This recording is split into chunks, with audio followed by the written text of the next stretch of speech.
Olá Patrícia, olá a todos aí em casa. Olá, sejam muito bem-vindos a mais uma aula de português em casa. Começamos a aula recapitulando o que falámos na aula anterior. Bom, viajámos na nau Catrineta e vimos a diferença entre poesia narrativa e poesia lírica. Lembras-te que a poesia narrativa, como o nome indica, narra uma história e tem alguns elementos característicos do texto narrativo, e o poema lírico trata-se então do sujeito que expressa os seus sentimentos e emoções. É verdade. E também estudámos, ou ficámos a conhecer um bocadinho melhor, o que é um romance tradicional e falámos também sobre o reconto. Fizemos inclusivamente o reconto da nau Catrineta, precisamente. E a propósito do reconto, lançámos-te um desafio nesse sentido. Escolheste algum texto no teu manual? A nossa Beatriz escolheu um belo poema que vamos passar a ler e depois ela vai fazer o seu reconto. Vamos a isso? Poema de Álvaro Magalhães, verdade? Exatamente. O mesmo rapaz de sempre. Começas tu, Patrícia? Pode ser. Quando o rapaz viu a maçã que reluzia ao sol, lambeu o lábio superior 3 vezes, como um gato. Agora só faltava roubá-la, que a maçã tinha dono. O senhor Horta conhecia cada maçã do seu pomar. Contava-as todas as noites antes de se ir deitar. Tinha tanto medo de ser roubado por um rapaz mais esperto que dormia acordado, um olho fechado, o outro aberto. Era um homem prevenido, o senhor Horta, mas era apenas um homem. E o rapaz era mais do que um rapaz. Pousou as mãos na terra sem hesitar e caminhou de gatas, corpo tenso e arqueado, como um tigre ou um jaguar. Caladinho como um rato, esperou com paciência a sua vez. E só então chegou ao cimo do muro, com um salto de gamo. Depois pulou de pedra em pedra, como uma cabra montês. Já dentro do pomar, colou-se ao chão e, de repente, esqueceu braços e pernas para rastejar na relva, como um caimão ou uma serpente. De ramo em ramo, como um macaco, trepou até ao cimo da macieira, onde comeu a maçã sem a limpar e cuspiu os pevidos para longe. Quando o senhor Horta deu um tiro para o ar, deixou-se cair e correu para a rua com o rabo entre as pernas, como um coiote ou um chacal. No fim de tudo era um rapaz, o mesmo rapaz de sempre, um magnífico animal. Vamos ouvir o reconto? Vamos a isso. Vou fazer o reconto do poema O Mesmo Rapaz de Sempre, de Álvaro Magalhães. Um rapaz viu uma maçã num pomar e decidiu colhê-la. Cautelosamente, pois o dono da maçã, o senhor Horta, vigiava a sua fruta de noite e dia. Com agilidade e astúcia, o rapaz conseguiu trepar à árvore e comer a maçã. Depois teve de fugir, porque o senhor Horta deu um tiro para o ar.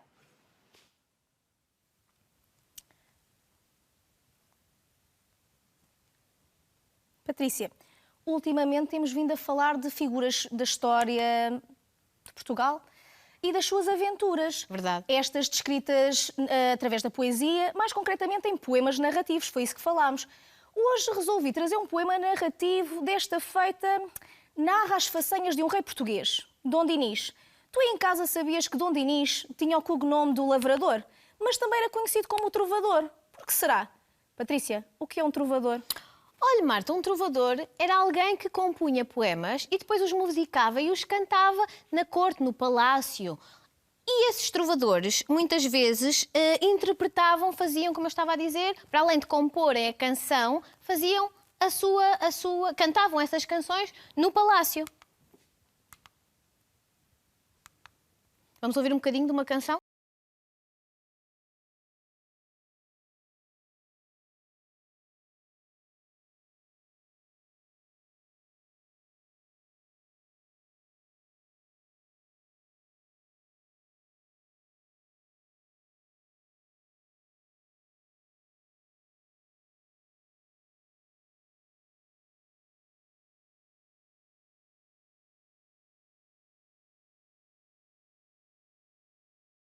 Trovadores compunham poemas e que os acompanhavam Musicavam. com música, não é? Então isso quer dizer que Dom Dinis gostava de escrever, verdade? Acho que sim. Bom, então eu acho que era muito importante vermos mais uma animação sobre a vida deste rei. Mas antes, quero que, quando estás a acompanhar o vídeo, tomes nota do seguinte. Quais foram as medidas implementadas por Dom Dinis? Presta muita atenção. Vamos ao vídeo? Vamos. Subiu ao trono com 18 anos e foi o primeiro rei culto que tivemos.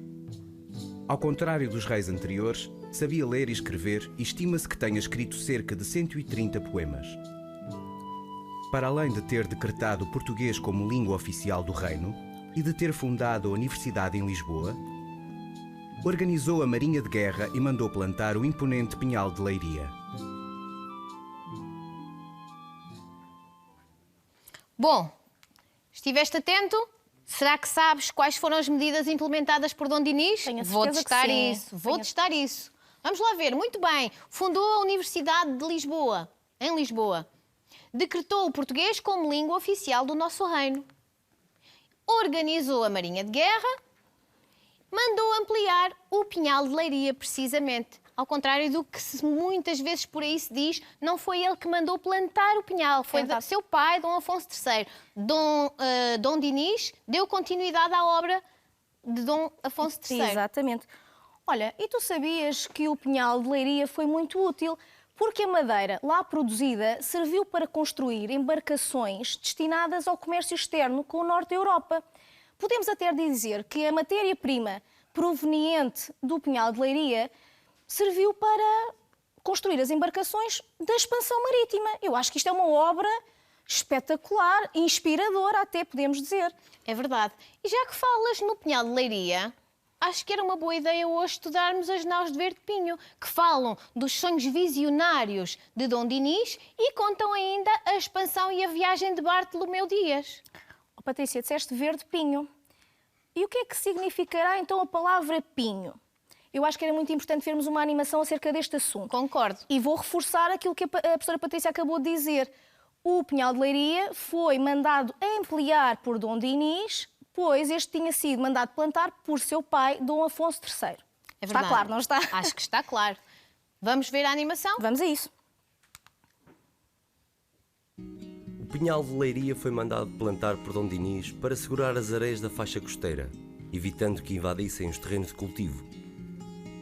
O rei recebeu o cognome de lavrador em virtude desta medida que, segundo dizem, tinha como principal objetivo produzir madeira para a construção de navios.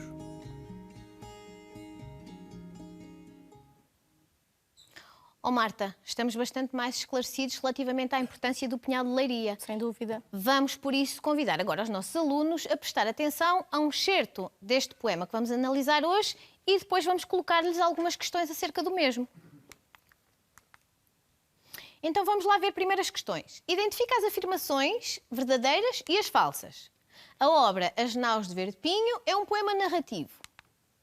Todas as estrofes do poema apresentam o mesmo número de versos. E os versos possuem 7 sílabas métricas. Será isto verdade? O que levou Dom Dinis a desejar a conquista do mar? De que forma foi possível concretizar esse desejo? Agora estamos prontos, vamos então passar à audição e também leitura deste excerto. Vamos a isso. As naus de verde pinho. De um lado o chão e a raiz, do outro o mar e o seu cântico. Era uma vez um país entre a Espanha e o Atlântico. Tinha por rei Dom Dinis que gostava de cantar, mas o reino era tão pouco que se pôs a perguntar: e se o mar fosse um caminho deste lado para o outro? E da flor de verde pinho, das trovas do seu trovar, mandou plantar um pinhal. Depois a flor foi navio e lá se foi Portugal, caravela a navegar. Prestaste atenção? Eu sei que sim. Vamos então confirmar se acertaste. Tínhamos então que classificar as afirmações como verdadeiras e falsas. Repara na primeira, a obra As Naus de Verde Pinho é um poema narrativo. Já começámos a aula dizendo isso. Portanto, é verdade. É verdadeira, é isso mesmo. Todas as estrofes do poema apresentam o mesmo número de versos. É falsa, acertaste. E, finalmente, os versos possuem 7 sílabas métricas. Verdade. Mais uma vez, a construção de versos com 7 sílabas métricas permite a transformação de um poema em canção. E a transmitir-lhe a tal musicalidade e cadência. É verdade. E então o que é que levou Dom Dinis a desejar a conquista do mar? Portanto, Dom Dinis desejava alargar o reino, que era tão pouco, e o mar poderia ser um meio de chegar ao outro lado. E de que forma foi possível concretizar este desejo? Dom Dinis mandou plantar um pinhal e com a madeira dos pinheiros construíram-se as embarcações. Como podemos ver pela citação, depois a flor foi navio, que permitiram as navegações marítimas. E reparem, e lá se foi Portugal, caravela a navegar. De facto, os portugueses sempre tiveram um espírito empreendedor e o medo do desconhecido Não os parava. nunca lhes impediu de nada. Exatamente. Viesse quem viesse, nuvens negras, cabos das tormentas, os portugueses enfrentavam tudo e iam à descoberta. Bom, concentra-te agora neste verso. Um país entre a Espanha e o Atlântico. O que é que isto quererá dizer? Que país será este? Espanha, de um lado, Atlântico, do outro, um país que está ali no meio. Que país será, Marta? Será Portugal? Precisamente Portugal, que está ali delimitado com a fronteira com a Espanha e com a zona costeira, com o mar, com o Oceano Atlântico. Mas Manuel Alegre poderia ter usado logo a palavra Portugal para se referir ao nosso país. Porquê é que não o terá feito? Eu acho que assim embelezou um pouco mais o seu poema. Precisamente, utilizou um recurso expressivo que veio dar mais beleza, parafraseando a Marta, veio embelezar o seu poema. E que recurso será esse? Será que eles sabem, Marta? Espera, e dá maior expressividade Dá também. maior expressividade. Um recurso expressivo. Portanto, nós estamos a dizer por várias palavras ou por uma expressão algo que podíamos dizer apenas com uma Com palavra. Isso é uma... Começa por P? Perífrase. E eu aposto que lá em casa eles estão a pensar, vai passar uma animação. Vai sim, senhora. É Vamos isso ver. mesmo. Vamos ver a animação sobre a perífrase. Adorava ir ao país do sol nascente. O Japão também é assim designado por se encontrar ao Oriente. E em japonês, Japão significa precisamente terra onde o sol nasce. Repara que o Daniel podia ter dito simplesmente... Adorava ir ao Japão. Ou seja, o Daniel está a substituir uma palavra por uma expressão mais longa, indireta e descritiva. Este recurso expressivo designa-se por perífrase. Ao usar uma perífrase, podemos destacar certas características, como a localização geográfica do país, neste caso. Agora, é fácil identificar as perífrases deste excerto dos Lusíadas. As partes onde a aurora nasce e o claro sol se esconde. Esta expressão designa, por um lado, o nascente e, por outro, o poente. A perífrase é, portanto, um recurso expressivo que consiste em substituir uma palavra por uma expressão mais longa, indireta e descritiva. Como aconteceu com o verso que acabámos de ver. verdade. Delimitou territorialmente o nosso país. Oh, Patrícia, eu estava aqui a pensar, será que os nossos alunos ainda se lembram como se classificam as estrofes quanto ao número de versos? Será que sim? Vamos ler então a seguinte estrofe. Era o longe e a aventura, até onde o olhar se perde. Era um país à procura de caminhos por achar. Era um barco verde, era um barco sobre o mar. Quantos versos temos ali? Bom, 1, 2, 3, 4, 5, 6... Então, se temos 6 versos, temos então... Como é que vamos classificar esta estrofe? Vamos classificar esta estrofe como sextilha. Uma sextilha. Exatamente. Então, a estrofe, como tem 6 versos, denominamos-la de sextilha. Exatamente. Bom, estarás pronto para continuarmos a fazer a análise das naus de Verde Pinho? Vamos ver mais um excerto. Viu-se então um grande monte que entrava pelo mar dentro. Já não havia horizonte, nem céu, nem terra, nem nada. Só se ouvia uivar o vento que vinha com sua espada espadeirar as brancas velas. Só o vento e o nevoeiro e uma grande nuvem preta sobre as naus e as caravelas. De repente um marinheiro, perna de pau e maneta, ergueu a voz e gritou: Eu sou da nau Catrineta e nem ela aqui passou. Eram ventos e ventanias, naus como cascas de nós a boliçar sobre o medo. 7 noites, 7 dias.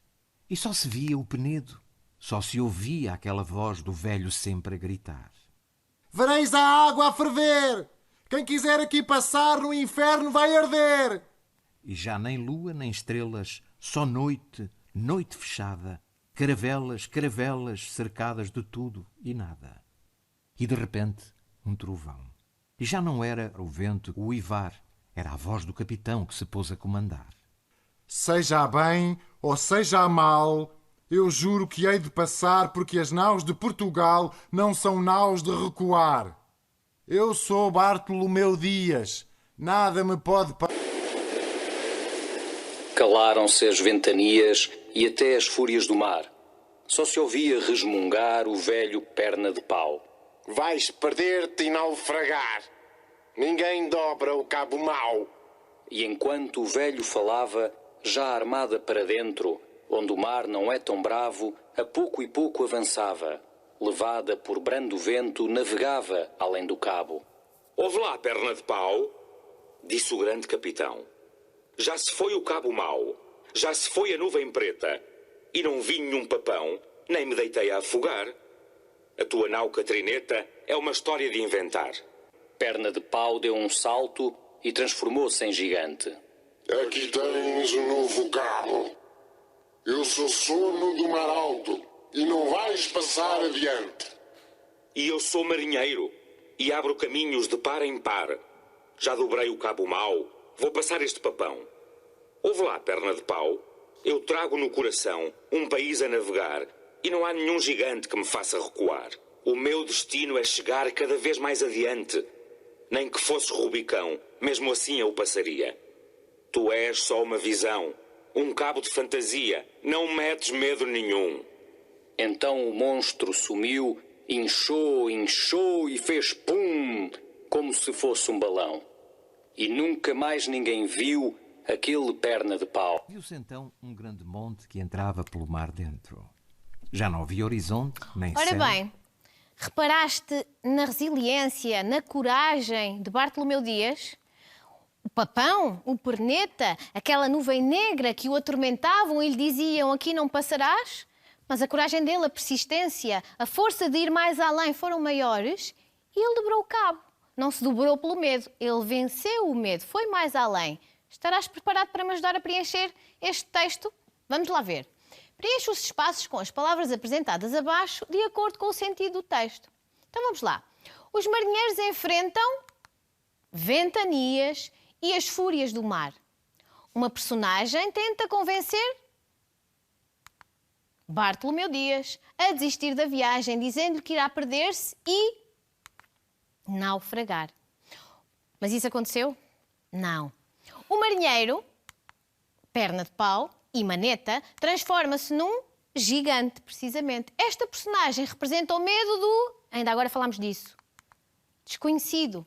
Bartolomeu Dias enfrenta os seus medos e não desiste. Bartolomeu Dias e em nome do povo português, não é? Portanto, ele não podia desistir daquele sonho. Portanto, ele ia ter que dobrar aquele cabo e assim o fez.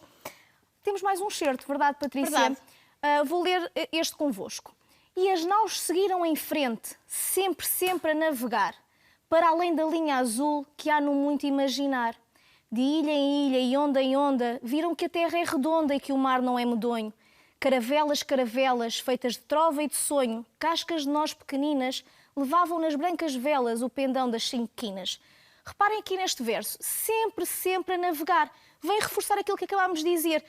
O povo português, ou pelo menos Bartolomeu Dias em representação do povo, não desistiu. Portanto, era resiliente, era persistente e não ia deixar-se vencer por nenhum medo. Portanto, sempre a navegar para além da linha azul que há no muito imaginar. Portanto, não sabíamos o que é que íamos, mas persistimos e fomos. O sonho que manda a vida. Exatamente. E agora queria... Patrícia, passa-me aí o slide, se faz favor. Repara aqui nestes seguintes versos. Caravelas, feitas de trova e de sonho, cascas de nós pequeninas. Bom, temos aqui presente mais um recurso expressivo. Será que adivinhas qual é? Bom, estamos aqui a associar duas realidades. Temos as caravelas associadas a cascas de nós pequeninas. Por que será? Portanto, estamos aqui a fazer uma espécie de, vou dizer associação, entre as caravelas e as cascas. Porquê? Porque reforça a fragilidade que as nossas caravelas tinham, tão frágeis como uma casca de nós que facilmente se quebra. E não só, repara, podemos dizer que as caravelas e aqui feitas de trova e de sonho, também associada à casca, é fruto da nossa inspiração, fruto da nossa imaginação, da nossa capacidade de sonhar e ir mais além. Exato. Portanto, estamos perante uma metáfora. Vamos descobrir mais sobre a metáfora? Vamos a isso. Os seus olhos eram diamantes. O que têm os seus olhos e diamantes em comum? Como adivinhaste, Poderá ser o brilho ou ainda a beleza desta pedra preciosa. Repara agora na forma como esta relação é estabelecida. Diz-se que uma realidade é a outra. Não existe qualquer tipo de expressão comparativa como acontece na comparação. Logo, estamos perante uma metáfora. Repara agora na seguinte frase. 2 carvões incandescentes espreitavam pela fresta da porta. A teu ver, o que serão estes 2 carvões incandescentes? Claro, esta expressão também designa os olhos, mas serão os de um animal, de um monstro, de um fantasma? Percebemos através desta expressão que se trata de um olhar ameaçador ou assustador.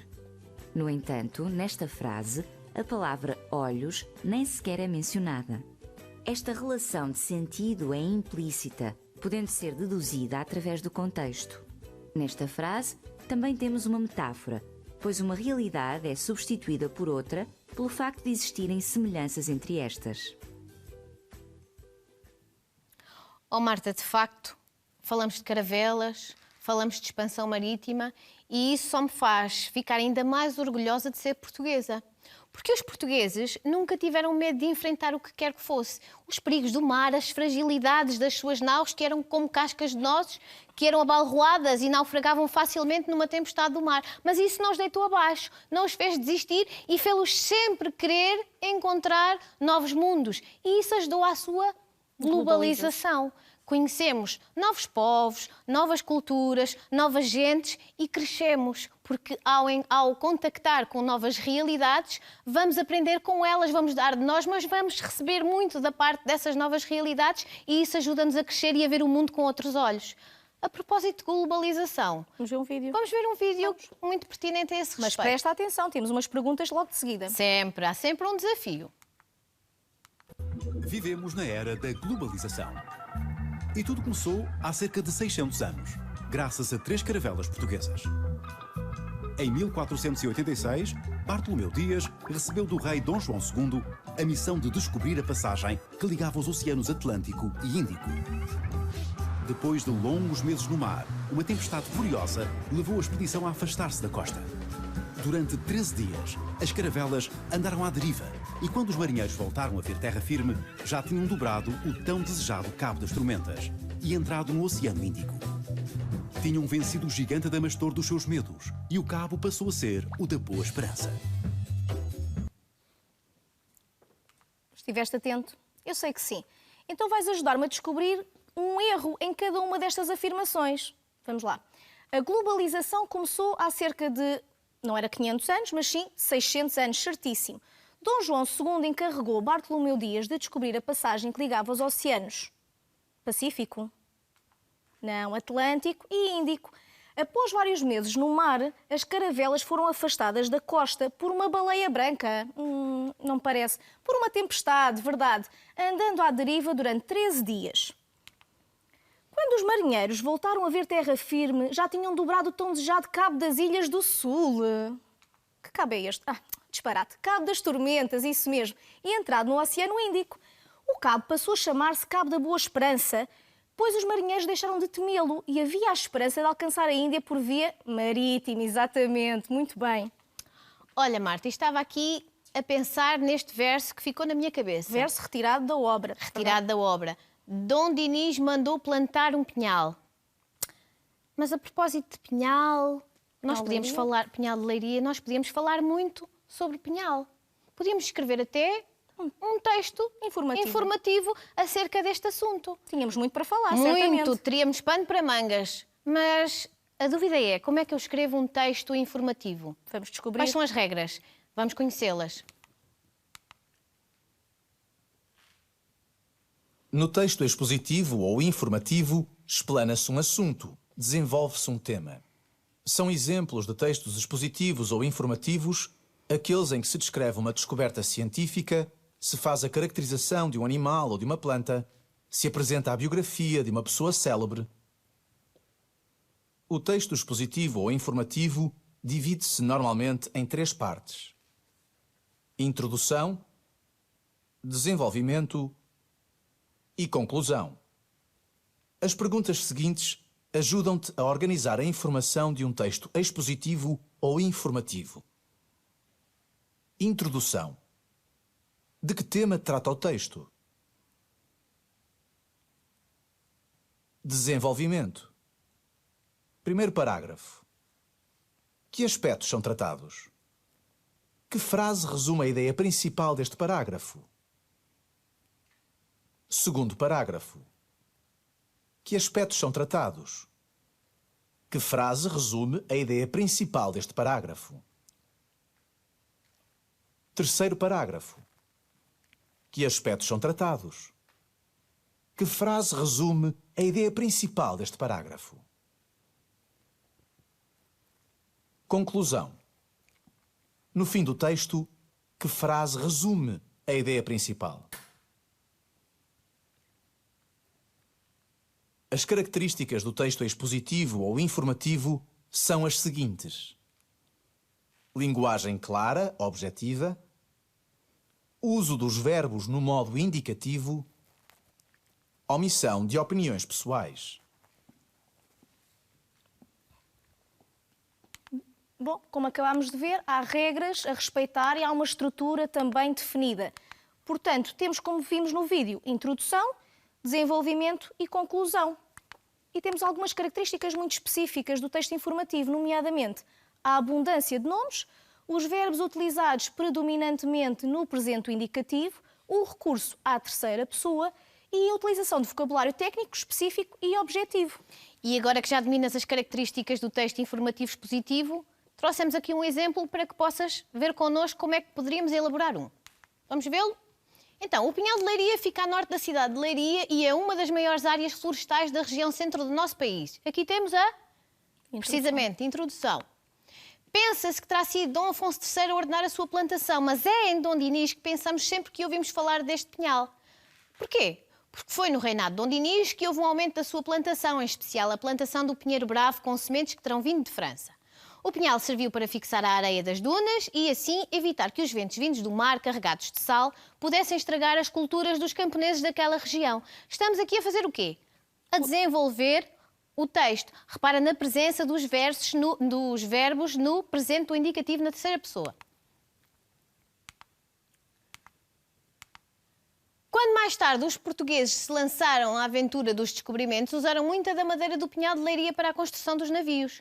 Do pinhal vinha também o peso, uma espécie de alcatrão que se extrai dos pinheiros, que era usado como material isolante dos navios, para evitar que a água entrasse nas embarcações. Aqui terminamos o nosso desenvolvimento. Finalmente, a conclusão. Conclui-se que o pinhal de Leiria cumpriu várias funções ao longo dos séculos, desde o fornecimento de matéria-prima à proteção da área agrícola. Conclusão. E a nossa aula já está quase a chegar ao fim, portanto está na hora do hashtag toma nota. Portanto, como vimos agora mesmo, o texto informativo apresenta informação sobre um assunto específico de forma objetiva e rigorosa, é constituído por uma introdução, um desenvolvimento e uma conclusão. Na introdução encontramos o assunto a desenvolver, de uma forma geral. No desenvolvimento iremos ter características, explicações, factos e definições. E, finalmente, na conclusão, teremos a síntese do assunto desenvolvido.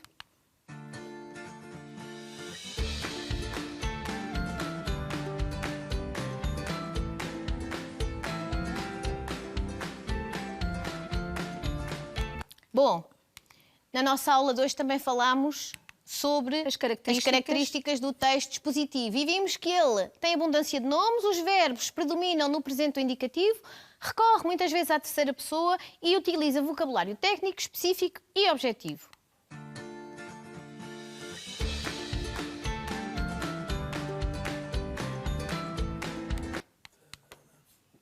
Falámos também de recursos expressivos e hoje aprendemos o que é uma perífrase. Portanto, um recurso expressivo consiste em exprimir por muitas palavras aquilo que poderia ser dito em poucas. Repara na frase, a cidade das 7 colinas, que representa aqui a cidade de Lisboa. Falámos ainda na metáfora, uma associação entre duas realidades distintas sem que se use uma palavra ou expressão comparativa. Aqui a associarmos as caravelas a nós. E o nosso desafio? Escreve um texto informativo sobre um local de interesse na tua área de residência. Tenho a certeza que haverá muitos sítios que possas falar no teu texto. Já estou a imaginar vários. Já estou a pensar na zona onde eu vivo e consigo já falar de muitas coisas. Então, até à próxima aula, meninos. Fica bem.